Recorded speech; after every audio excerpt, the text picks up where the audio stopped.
Hi guys, welcome to my channel.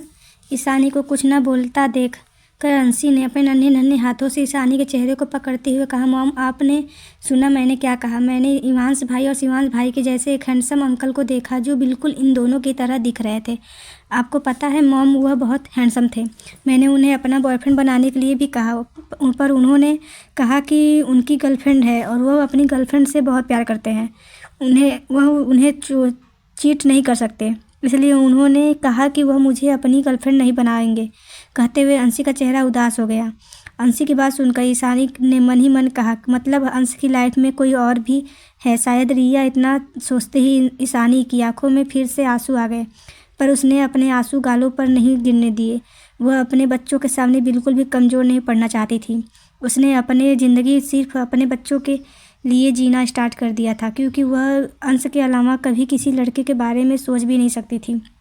Ishani ने जैसे तैसे खुद को कंट्रोल किया और खड़ी होकर मुस्कुराते हुए कहा, अच्छा बस अब बाकी बातें हम घर पे करेंगे। अब पहले मुझे अपने बड़े नाना जी से मिलने जाना है ना, इसलिए आप लोग सीधा घर जाओ, क्योंकि हॉस्पिटल आना आप लोगों के लिए ठीक नहीं है। ईशानी की बात सुनकर शिवांश ने ईशानी का हाथ पकड़ते हुए कहा, mom are you all right? Ishani ने अपने बेटे की तरफ देखा और मुस्कुराते हुए कहा, मैं बिल्कुल ठीक हूँ। शिवांश आप इवांश और अंशी तीनों सिया मासी के साथ घर जाइए, मैं हॉस्पिटल जा रही हूँ।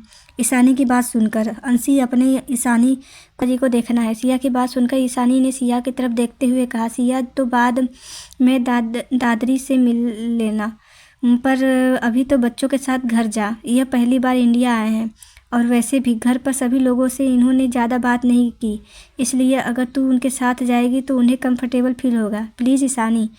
तो बात सुनकर सिया ने गहरी सांस ली और अपना सिर हिलाया। कुछ देर बाद सिया तीनों बच्चों के साथ मनमोहन अंकल के साथ सिंघानिया मिशन के लिए निकल गई। वहीं ईशानी दूसरी गाड़ी से अस्पताल के लिए निकल गई, जो कि ईशान ने भेजी थी। ईशानी गाड़ी में बैठकर मुंबई की सड़कों को देख रही थी।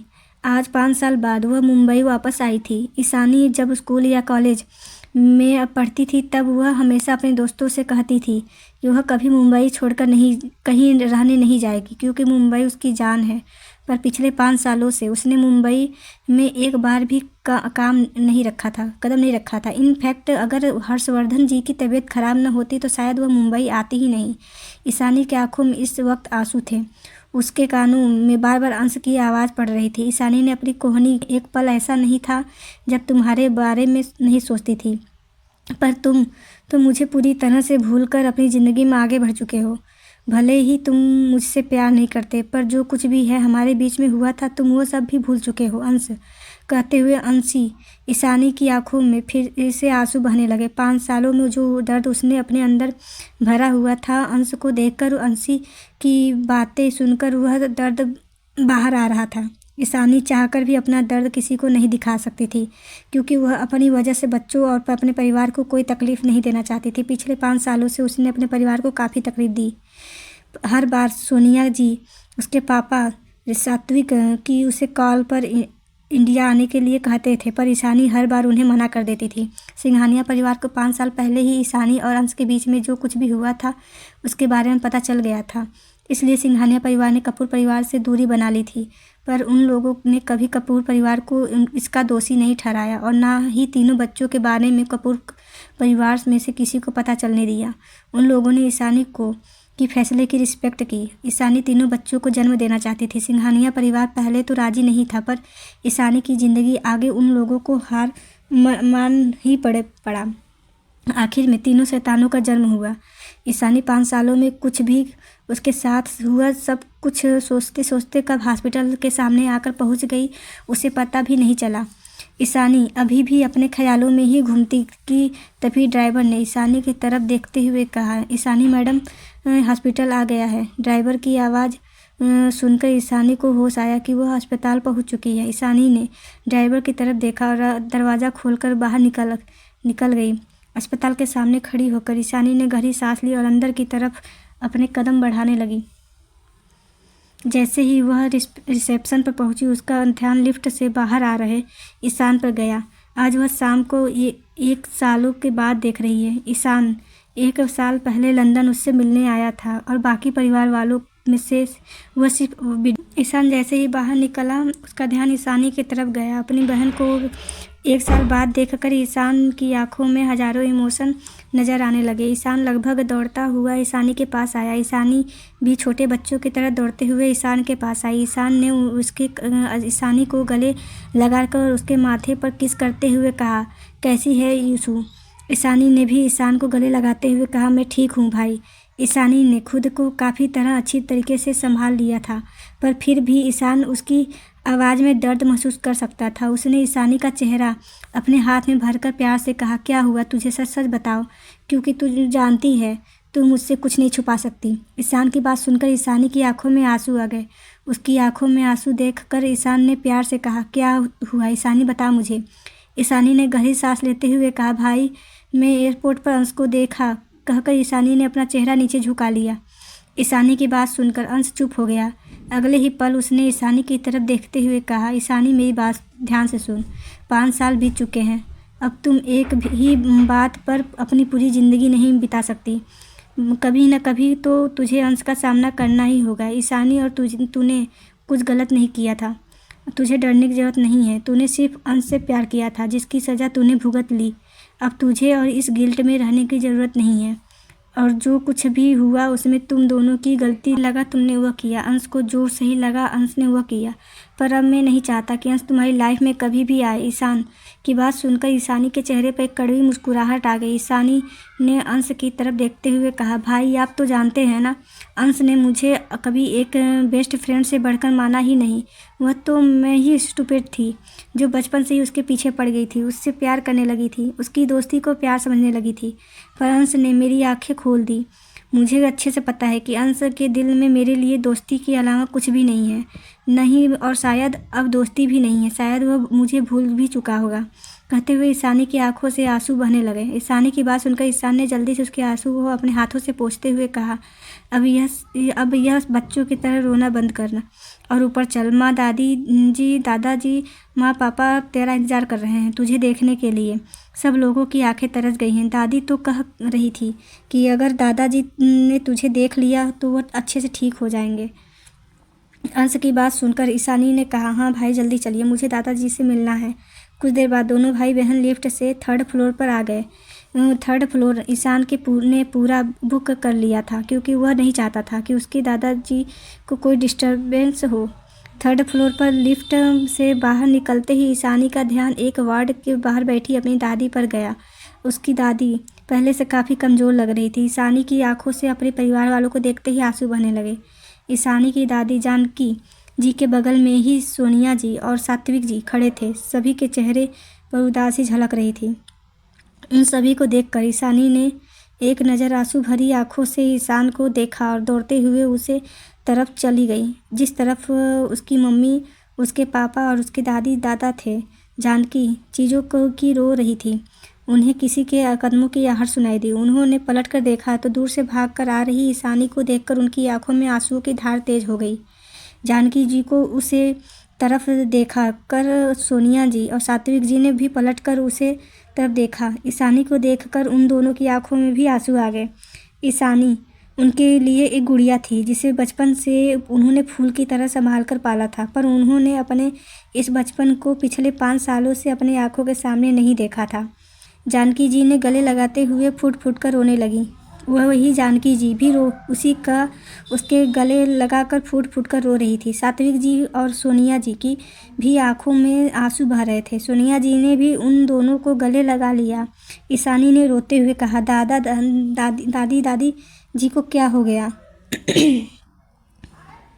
जानकी जी ने अपने आंसू कंट्रोल किया और ईशानी का चेहरा अपने हाथों में भरकर उम्मीद भरी आवाज़ में कहा, अब तू आ गई है ना, तेरे दादाजी अब तुझे देखेंगे तो ठीक हो जाएंगे। हम तुझे कितना कहते थे, एक बार कहाँ इंडिया आ जा, पर तूने हमारी बात नहीं मानी। क्यों ईशू, क्या हम भी तुम्हारे लिए पराए हो गए हैं? जानकी जी की बात सुनकर ईशानी ने आंसू भरी आंखों से उनकी तरफ देखा और रोते हुए कहा, दादी आप ऐसा क्यों कह रही हैं? आप जानते हैं ना कि मैं इंडिया क्यों नहीं आना चाहती थी। ईशानी की बात सुनकर जानकी जी ने कहा, सिर्फ एक इंसान के लिए तूने हम सबको भुला दिया। तू जानती भी है 5 साल तेरे बिना हम लोगों किस तरह से जी रहे थे। हर रोज़ ऐसी चिंता में जीते थे कि तू कैसी होगी, तूने खुद खुद को किस तरह से संभाल होगा। भले ही लंदन में तू अकेली थी, पर हम सब की जान तेरे साथ लंदन में थी ईशानी। दूसरी तरफ शिवांश अंशिसिया अभी सिंघानिया हाउस के लिए जा ही रहे थे कि शिवांश खिड़की के पास बैठकर मुंबई की सड़कों को देख रहा था। तभी उसका ध्यान एक बड़े से पोस्टर की तरफ गया, जिस पर अंश की बड़ी सी तस्वीर छपी हुई थी और नीचे चैरिटी को लेकर कुछ लिखा हुआ था। उसे तस्वीर को देखकर शिवांश की आंखें उसे तस्वीर पर ही जम गई। पलक झपकाए उसी तस्वीर को ही देखे जा रहा था। उसे तस्वीर को देख शिवांश ने मन ही मन कहा, यह तो बिल्कुल हमारी तरह दिखते हैं। इतना कहकर उसने नीचे लिखे गए नाम को देखा, जिस पर बड़े बड़े अक्षरों में लिखा हुआ था, कपूर कॉरपोरेशन के सीईओ अंश कपूर। कपूर सरनेम को पढ़कर शिवांश की आंखें बड़ी बड़ी हो गई। उसने मन ही मन कहा, इनका भी सरनेम कपूर और हमारा भी कपूर। शिवांश को हमेशा यही लगता था कि उसके पापा का सरनेम कपूर होगा, क्योंकि थे जिस वजह से उन्हें यह नहीं समझ पता था कि उनके नाम के पीछे कपूर क्यों लगाया गया है। बस उन्हें इतना पता था कि उनकी मम्मी ने उन्हें बताया कि उनका सरनेम कपूर ही है। कुछ देर बाद सभी लोग सिंघानिया मेंशन पहुंच गए थे। सिंघानिया मेंशन में इस वक्त घर का कोई मौजूद नहीं था, पर घर के नौकरों ने पहले ही बच्चों के लिए रूम तैयार कर दिए थे। घर के सबसे पुराने नौकर मनमोहन ने तीनों बच्चों को उनका रूम दिखाए। बस रूम की काफ़ी बड़ा था। रूम में तीनों छोटे बेड लगे थे। रूम 2 पोर्शन में डिवाइड किया गया था। एक पार्टीशन पिंक कलर से डेकोरेट किया गया था, जिसमें एक ही बेड था जो कि अंशी के लिए था। दूसरा पार्टीशन ब्लू और वाइट कलर से डेकोरेट किया गया था, जो कि युवांश और शिवांश की पसंद का था। अंशी अपने रूम में चली गई। अंशी तो अपने बेड पर मज़े से कूद रही थी। उसके बगल में ही काफ़ी सारे टेडी बेयर रखे हुए थे, कुछ तो अंशी से भी ज़्यादा बड़े बड़े थे। अंशी उनमें एक पांडा को लेकर उसे किस कर रही थी। वहीं शिवांश अपने बेड पर बैठकर कुछ सोच रहा था। तभी इवांश उसके पास आकर बैठ गया। इवांश के हाथ में इस वक्त एक बड़ा सा टेडी था। इवांश ने शिवांश की तरफ देखते हुए कहा, भाई हम यहाँ पर कितने दिन तक रहने वाले हैं और हम वापस लंदन कब जाएंगे। पर इवांश शिवांश के साथ बात कर रहा था, पर शिवांश का ध्यान उसकी बातों पर नहीं था। वह अपनी ही सोच में गुम था। उसने कहा, शायद बड़े नाना जी के ठीक होने के बाद। इवांश ने परेशानी भरी आवाज़ में कहा, पर भाई बड़े नाना जी को हुआ क्या है। इवांश की बात पर शिवांश ने कहा, मुझे नहीं पता, मॉम ने के आने के बाद हम मॉम से पूछ लेंगे। अपने भाई की बात सुनकर इवांश ने अपना सर हिलाया। शिवांश ने इवांश की तरफ देखते हुए कहा, इवांश मेरे साथ चलो। इवांश ने कहा, कहाँ भाई। शिवांश ने कहा, मैंने कहा चलो, बाद में तुम्हें बताऊंगा कि कहाँ जाना है, क्यों जाना है।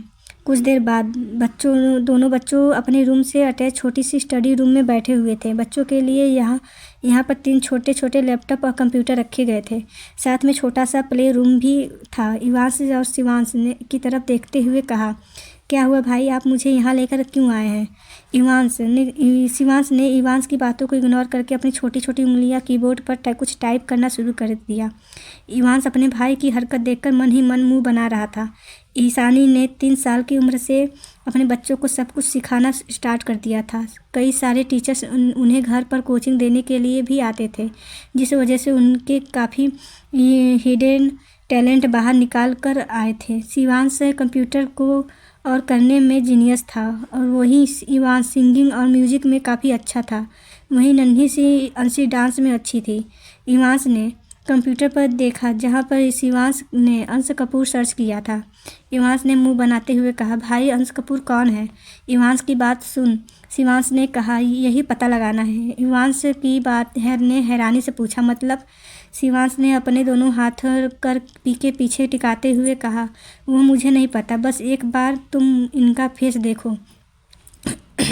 शिवांश ने इतना कहा ही था कि तभी कंप्यूटर पर अंश के पिक्चर्स दिखाई देने लगे। इवांश जो कि अब तक अंश के साथ बात कर रहा था, जैसे ही उसने तस्वीर देखी उसके मुंह से आवाज़ निकलना ही बंद हो गई। वो बिना बल के झपकाए तस्वीर को देखे जा रहा था। वही शिवांश भी अब अंश की तस्वीरें को ध्यान से देख रहा था। तभी इवांश ने चिल्लाते हुए कहा, भाई इनका फेस तो बिल्कुल हम दोनों की तरह ही। इतना कहकर इवांश ने हैरानी से शिवांश की तरफ देखा। इवांश की बात पर शिवांश ने कुछ सोचते हुए कहा, मैं तुम्हें यही दिखाना चाहता था, ध्यान से देखो, इनका फेस हमसे 90% मिलता जुलता है। और इनका सरनेम कपूर है। शिवांश की बात सुनकर इवांश ने कुछ सोचते हुए कहा, तो भाई इसका मतलब यह कि ये हमारे डैड हो सकते हैं, ऐसा आपको लग रहा है?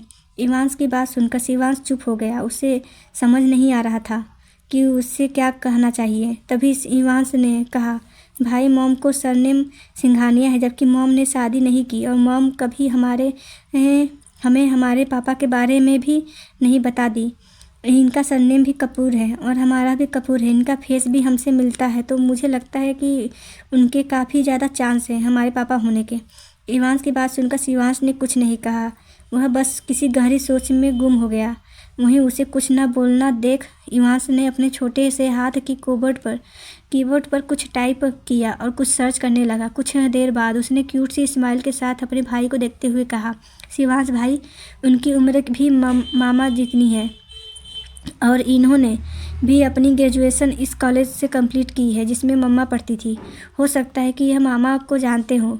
इवांश की बात सुनकर शिवांश की आंखें उसने उसे पर जम गई। जहाँ पर इवांश ने टाइप पॉइंट किया था वहाँ पर एक्सेल कॉलेज मुंबई लिखा हुआ था।